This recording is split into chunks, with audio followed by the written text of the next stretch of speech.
All right, hello, ladies and gentlemen. And in today's episode, we are talking about how a mountaineer can maintain strength while in the mountains. And specifically, what we're going to be doing is what you can do to help maintain strength if you're out in the mountains for a really long season pretty regularly. Now, this particular episode was inspired by a comment which I have in my community school group.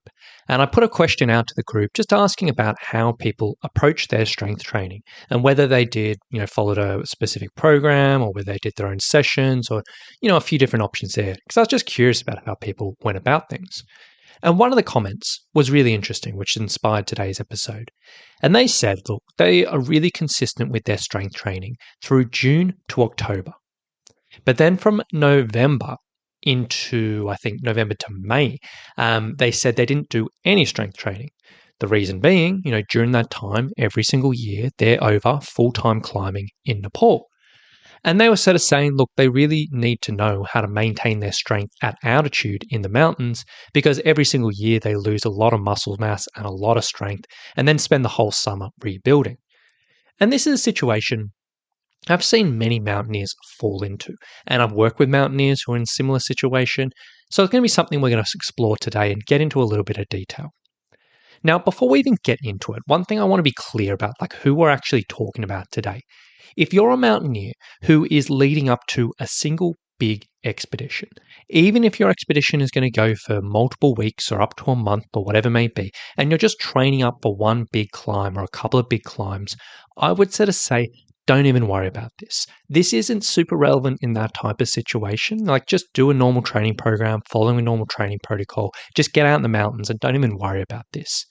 But this particular episode is more for people who, may fall into this situation a little bit more regularly. It's not just one or two climbs and then they're home, but this kind of happens every year or every couple of years or whatever it may be. And it's more of an extended thing. Typically, this will kind of fall into people who are guides, who are literally spending the season out in the mountains, regularly climbing, or people who are just almost, full-time climbers who will spend the entire season just climbing over that time, and they'll spend multiple months every single year climbing. And again, we're not really talking about someone who's just at home and it just comes summer and you're out climbing all the time, but we're more talking about people who are out of their usual environment, who may be overseas or interstate, and they're just in the mountains climbing a lot, and they're just out of that normal access to, their normal training comforts or whatever it may be. Now, the issue in this type of situation, some people might be thinking about like, hey, that's just the cost of doing business. That's just what we do for the mountains. And, that's absolutely fair enough. But if you do fall into this situation, is that if all we can do is train in the off season and then we get in the mountains, we climb and yada, yada, yada. Typically when we're in the mountains, cardio and strength are going to be pretty good. We're going to be climbing, we're going to be moving, we're going to be carrying a pack. All of that's pretty good. But what tends to happen in these situations is strength, the element of being able to physically move things, produce a significant amount of force in a very, very small amount of time. That is what dips. The tricky thing here is best case scenario, this just ends up being like a recurring cycle for people. So they'll train in the off season, go away, lose all their strength, come back, start from baseline, build up again. And mentally, best case scenario, mentally, this can just be really a big challenge because recurring, it just ends up seeming we're just continually starting from scratch. And sometimes it can be really disheartening because you feel like, I had a great season climbing, but I'm kind of back to square one now with my strength. And on top of that, never really feel like we're progressing. Like year after year after year, you're kind of just building yourself back up to where you were before, but you're never really improving. Now, worst case scenario in this type of thing, if you're going out in these seasons and you lose all your strength, you kind of notice as the season goes on, maybe your performance drops or aches and pains and injuries begin to creep up towards the tail end of the season. And the tricky thing with this is strength is a major component for reducing the risks of aches and pains and injuries and helping your performance. And if you're noticing towards the tail end of each season that these things are becoming an issue, well, maintaining strength should probably be a decent priority. So if you fall into any of these situations, or if you're just curious about, what you may do if you ever did do this type of thing, today I want to talk through a few ideas. Now, first of all, let's talk about expectations, because what we're talking about today, we need to be realistically. Because technically, and I say technically in quotation marks, this is technically, in almost any type of expedition or season. If you really, really, really wanted to, and it was your number one priority, there are ways that you could keep up the majority of your strength. No matter where you are, no matter what access you have, technically it's possible. But technically, that's not what we're really in the mountains for. Realistically, this isn't what's going to happen. Because obviously when we're in the mountains, strength isn't the priority. Climbing is the priority. Enjoying ourselves is the priority. Working, if we're guiding, is the priority. And all of that is going to take much bigger priority than strength.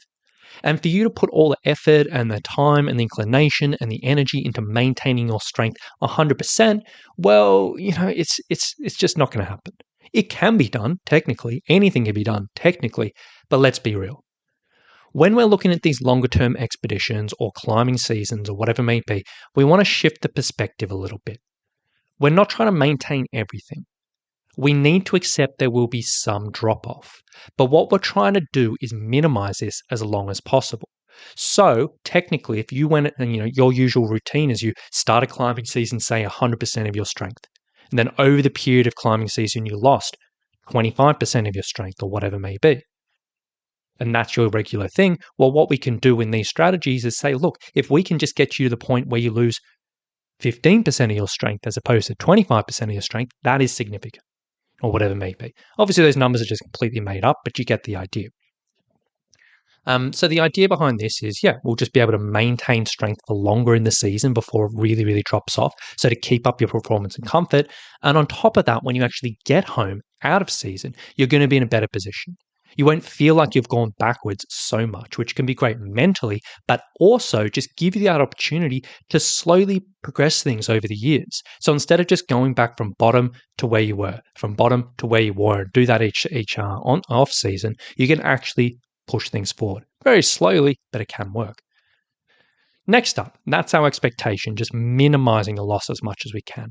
Next up, we want to think about practicalities, because when you're in the mountains in season, we need to work around a few things. Number one, we're not going to invest a huge amount of time here. It's not the priority. Climbing is a priority. Relaxing outside of your climbing is a priority. We don't want to spend a huge amount of time here. We want to keep it as short, as sweet, as time efficient as possible. Number two, in season, you're going to have minimal equipment. We're not expected to bring weights or exercise or equipment or anything like that. We want to make sure we're using what we have with no extra weight and no extra lugging things around.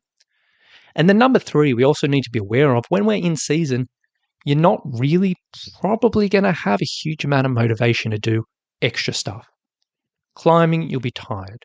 When you're relaxing, you just want to chill out. There isn't going to be a huge amount of motivation. So we just want to be very, very aware of that so we don't bite off a bit more than we can chew. Now, on top of that, is we definitely want to keep in mind is, again, climbing is a priority. So whatever we're doing here, we don't want to just do all of this stuff and absolutely get you knackered and then you're sore and then it takes time to recover and that negatively impacts your climbing.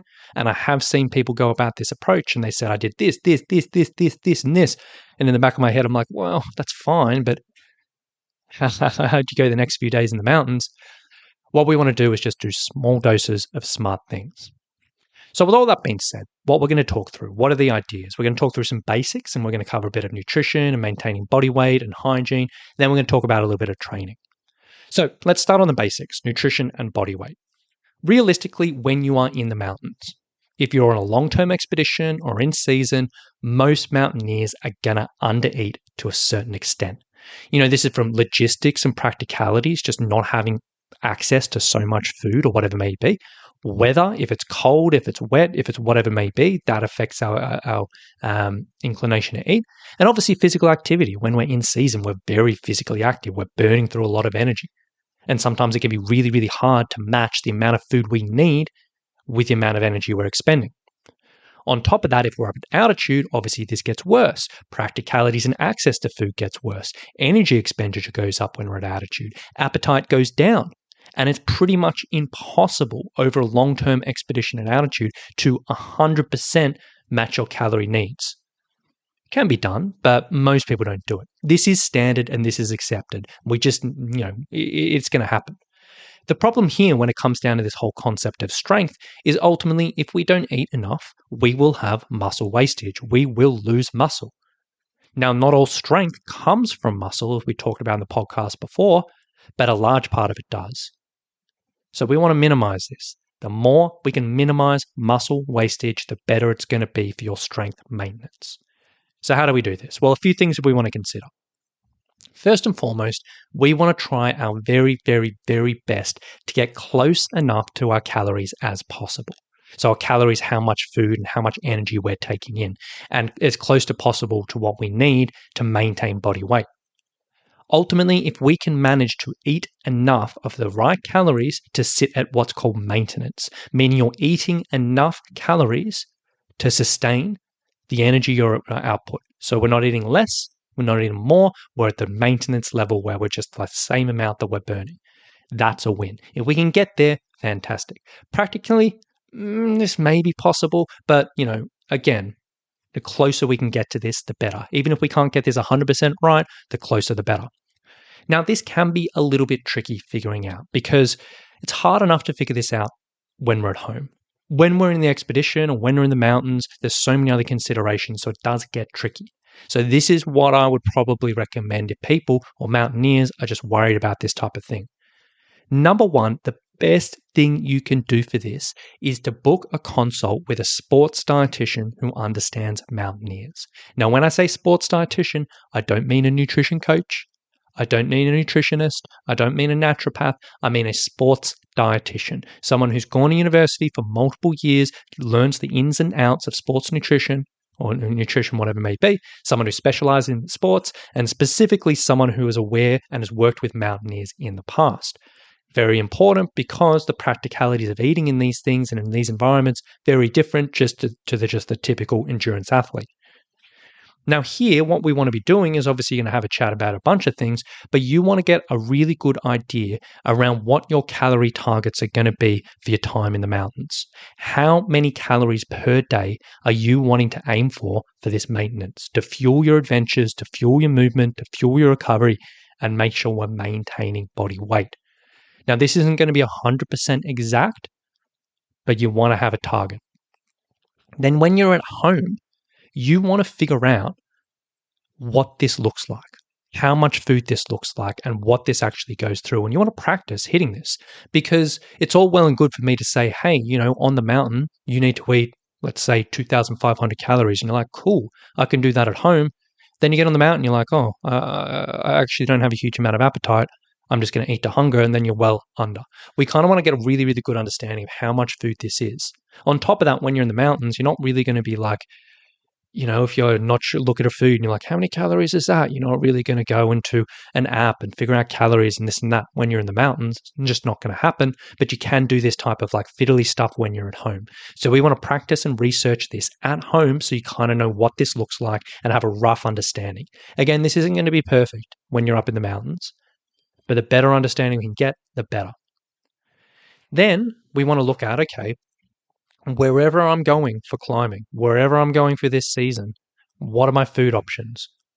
Am I going to be just figuring things out for myself? Do I have options where food gets provided for me? Whatever it may be. Look at those options and just really ask yourself, is it going to be possible to maintain that calorie balance when you're on the expedition? If you think like, cool, I've got access to this, and this is kind of what I'm going to try and do, and it's not 100%, but it'll be close enough. Awesome. Game on. You've got your targets. You know how much you want to eat roughly. Game on. Do your best. Make the effort. Even if you're not hungry, get that food in. If you look at your access to food and you're like, oh, you know what? Yeah, I'm going to get these meals, or yeah, we get all this, but in all honesty, looking at the numbers, it's going to be really short, or it's going to be really tough in certain situations to make sure I get enough calories. Well, then you need to sit down and think, what can I do to complement this? What can I do to get as close as possible? Will you have other options to get food? Will you have to bring in particular snacks to complement this to make sure you're hitting your calories? Can you squeeze in extra calories in other ways? Are there other practical things? This is where working with that mountaineer who's dietitian who specializes or at least understands mountaineers is valuable because they can help you with this. They can help figure out practicalities. Obviously, this is a really, really huge topic. And I could speak about this for hours and hours, and dietitians could speak for this for days and days and days, but this is where we want to start. Doing everything we can to make sure we're getting enough food over this time. You're going to fall short, but you want to fall short as little as possible. Next up, you need to consider protein. Now, protein, as I'm sure you've heard before, is very, very, very important for building and maintaining muscle. And one of the interesting things about protein is even if we are under eating, so we're not getting enough calories in and we're losing weight, if we can get enough protein, this can really, really, really go a long way for minimizing muscle wastage. Now, this is what a lot of people do in the weight loss game. If they are trying to lose body fat and trying to maintain muscle, one of the number one things people say is you have to hit your protein targets so you'll lose fat and minimize how much muscle you're losing. In this context, very similar. We will probably undereat. We will probably lose body weight. But the more of that body weight, which can be fat, and the less that can be muscle, the better. And hitting our protein targets can go a long way for this. The problem here for mountaineers, as I'm sure I'm aware, is protein is the hardest to access in the mountains. Getting fresh meat, bit dodgy. Yes, there are some logistical things where I heard the other day someone was at one of the higher base camps and is getting like fresh salmon helicoptered up or something like that. Yeah, that's doable in certain situations, but as a whole, protein is tricky to access. And even if you do have access in certain parts of the world, sometimes you kind of want to err on the side of caution. So you need to be smart about this. What I recommend, again, when you're talking with that dietitian, or at the very least figuring this out for yourself, figure out what your protein requirements are. Look at the foods, again, you're going to be eating in the mountains, what you're going to have access to.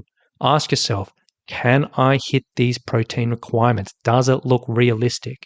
More than likely, the answer is going to be no. So then you just want to fill any gaps with a protein supplement. Protein powder, protein bars, whatever it may be. This tends to be needed. The protein powder, a lot of people have seen it before, heard of it before. A lot of people use it. It's practical, it's easy, it's pretty good for weight, and it can work pretty well. Now, just to be clear, what I'm talking about here with the protein, this is kind of if you're longer term time in the mountains. If you are actively just out pushing summits or you're doing hard routes or whatever it may be, protein isn't a massive priority if you're like trying to physically exercise, but this is more if you're living and staying in the mountains for long periods of time. Final thing before we get into the training stuff is hygiene. We do need to mention this because one of the major things which can lead to muscle wastage is just getting sick. In the worst case scenario, this could be getting gastro. Obviously, gastro in the mountains, not much fun. And if you get gastro, you're going to not eat a lot, and you're going to lose a lot of weight. That sucks. Even like a cold or the flu or whatever it may be, that can affect our appetite, which if it's already going to be, tricky to get how much food we need, that's going to affect things. So just making sure you're really, really, really diligent on the hygiene side of things. Make sure you're really diligent about smart food choices. Make sure you're really diligent about food hygiene. If you have, you're preparing things yourself, make sure don't get lazy with your own personal hygiene. That really, really simple stuff, which again, it's not always perfect in the mountains, but do what you can there. Keep it up. So that's nutrition talked about. Eat enough food in general, eat enough protein in general, don't get sick. Pretty basic, but it needs to be said. We can get way deeper in all of that, but that's a good place to start. Next up, let's talk about training and what specific training a mountaineer can do to maintain strength in the mountains. Before we go, and before we actually get on the plane and go where we need to be, we need to have in consideration here. Many mountaineers, as we talked about in this podcast before, will follow the approach in their strength training where they'll do their base training, where they'll just do, getting used to strength exercises. Then they'll do a couple of months of maximal strength stuff where they get really, really heavy. And then the final 6 to 8 weeks, they'll just do endurance work before they head away. This is all well and fine for people who are just doing one climb or whatever it may be. In this particular situation, probably not ideal because, if you're doing this, it's going to be 8 weeks until you head on the trip and you haven't done any strength. And then it's another month, another month, another month. Your strength is going to drop off sooner rather than later. So if you're in this situation and you're spending all season in the mountains, I would just recommend maintaining some pure, heavier strength work all the way up until you head off. I've talked about how to do this on the podcast before. So if you're not aware about that, dig back through the episodes. I've talked about that a little bit. Important consideration. Now, when we're over there, when we're actually in the mountains, As we said before, when you're climbing, you're doing a big season, you are going to get a lot of exposure to cardiovascular side of things, muscular endurance side of things. Those areas of aspects of fitness you don't need to worry about here. You're going to get exposure, you're going to be developing it, that's all well and good. The one thing which will drop off and the one thing we want to get some exposure to in this situation is a pure strength stimulus, which is something that's going to be quite challenging for the muscle and for the bodies, something that's going to be quite difficult, and you can only do like a few repetitions at a time. The good news on this is it is much, much, much, much, much easier to maintain your strength as it is to develop it in the first place. And the good news here is even small doses of strength can go a long, long, long way to maintaining things. It may not maintain 100% of your strength, but even tiny, tiny, tiny doses of a good strength stimulus can really go a long way to maintaining. So this is what I recommend. What we want to do is we want to create a simple, basic routine which can give a simple strength stimulus across the entire body. So not just one or two muscle groups, but the entire body. We want to come up with a routine which is dead simple, so you don't need to learn anything, you don't need to figure anything out. We want to come up with something that's practical and something you can do pretty much anywhere, whether you're in tea houses, whether you're in campsites, whether in whatever it may be. Something which won't require you to bring any additional equipment, just use whatever you will have on the mountain already. And also something which is going to give you the results you want. Not a random workout which is going to feel like a workout but not really do that much for your strength, but something that's very, very targeted to what you want. And then finally, something that's not going to negatively impact your climbing. Pretty tall order, but I'm going to talk you through how to go about that. First step, we want to have a think about what exercises we're going to do as part of this routine. Ultimately, we want to find exercises which are going to work the entire body. On top of that, we want to choose exercises which we can load up with a pack, because typically we will have a pack of some type with us. So that's going to be what we're going to use as a replacement for a dumbbell or barbell or whatever it may be. Something that doesn't require a huge amount of space, something that has a low risk of things going wrong, and also something that with the pack that we have available, we can make challenging. And what I mean by this is, a lot of people will think, okay, I'm in the mountains. I've got a backpack on. I want to do some strength work. First thing a lot of people think of is I'll do some squats. And in all honesty, unless you load up a pack super, super, super, super, super outrageously heavy, squatting with your pack probably isn't going to be difficult enough to give a strength stimulus, because you're probably going to be doing 10, 15, 20 squats or whatever it may be. So we want to be making sure we're choosing exercises which will be challenging. They don't just feel hard, but they're going to be a proper strength exercise. When we're choosing exercises, as I said, we want to do the whole body. We want to choose 5 exercises. One for the front of the legs, one for the back of the legs, one for the calves, so like the lower limbs, one for the front of the upper body, one for the back of the upper body. Front, back, calves, covering all those bases. Now, you can choose a lot of different options, but what I quite like, what I've used in the past, the 5 exercises that I've used. For the front of the legs, Bulgarian split squats. Great exercise for the quads, a bit of the glutes. Back of the legs, single leg glute bridge. Great exercise for the glutes and the hamstrings, works pretty well. For the calves, a single leg calf raise. For the front of the upper body, push-ups. And for the back of the upper body, a 3-point row with a pack. Now, the good thing with each of these exercises, all of them we can load up with a backpack. For the Bulgarian split squats, we can have the pack on our back or hold it in a Zercher position. For the single leg glute bridge, we can have the pack on our hips. For the single leg calf raise, we can have the pack on our back. For the push-ups, we can have a pack on our back. For 3-point row, we're just moving the weight. So all of them are doable with a pack. All of them are going to be pretty challenging, even with what pack weight we have access to. Because the Bulgarian split squat, relatively hard body weight. If we load that up with, say, 10 kilos on a pack on our back, that's going to be pretty challenging. That can give us a good strength stimulus. If that's too easy, 15, 20 kilos. By the time we get to 20, that will work. All of those work out pretty well. Then essentially we want to take these exercises we have, and we just want to create a really, really simple workout where we can load these up in a challenging way. Now, just to talk you through how I've programmed this out before, is I've kind of split these exercises up into two little sequences. The first sequence, so the exercises in a row, we've done the Bulgarian split squat, then the 3-point row, then the calf raise. And the idea behind this, it goes lower body, lower limb.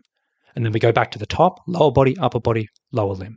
So Bulgarian split squat, 3-point row, calf raise. That's sequence number 1. Then sequence number 2 was a single leg glute bridge and push-ups. So we go glute bridge, push-ups, yada, yada, yada. You can structure it any way you want, but I've used that before and it works pretty well. Now what we want to do is we want to aim for about 3 to 4 sets of each sequence. The first set you do, as with any sort of difficult strength stuff, we kind of want to ease ourselves in. So the first set we do, relatively easy weight. You can just do body weight with the exercises, which don't need a huge amount, which you can do that, or you can just use a lightweight for your first set. Then the next sets, we want to load this up so it is a good challenge.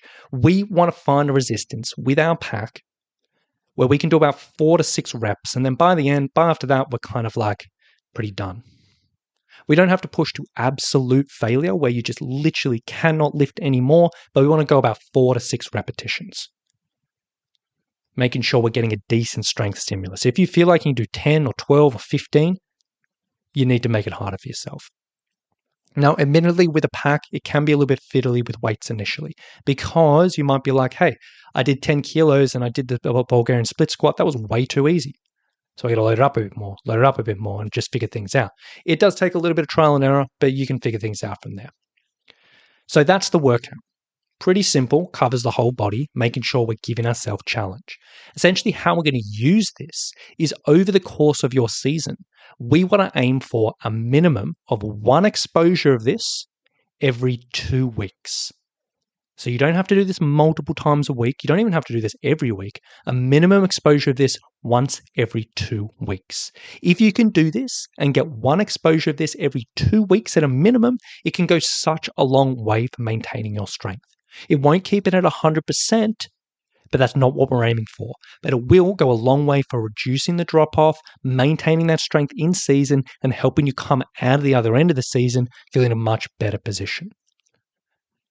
Now, realistically, if you can do this once a week, great, but, just work around what works for you. Again, if things don't quite line up once every 2 weeks, that's just fit in what you can, but once every 2 weeks is kind of what we want to be aiming for. Try your best to hit that. So when it comes down to maintaining strength in the mountains, we just want to be smart. We want to think about small doses of quality work, which is going to cover the areas that we want, which aren't going to negatively impact us in other ways, and which is going to be practical in our situation. This is one way of going about it, which I've used with people in the past. It's worked out pretty well. But we definitely do want to make sure we pair whatever training we're doing with our nutrition ideas, maintaining your body weight as much as you can, and making sure you don't get sick. If you can cover those bases, it will go a long way. So, a little bit of food for thought there. If you are a mountaineer who are heading off on long seasons and you're in that recurring cycle of just losing strength season after season, just know it is expected. It's totally fine if it happens, but there are some small practical things you can do which can reduce this a little bit, make it a little bit less, have a little bit less impact, and ultimately help maintain your strength in the mountains. So, if anyone does have any questions off that, please feel free to reach out, flick me an email, reach out in any of my groups or whatever it may be. I'm always happy to chat about this.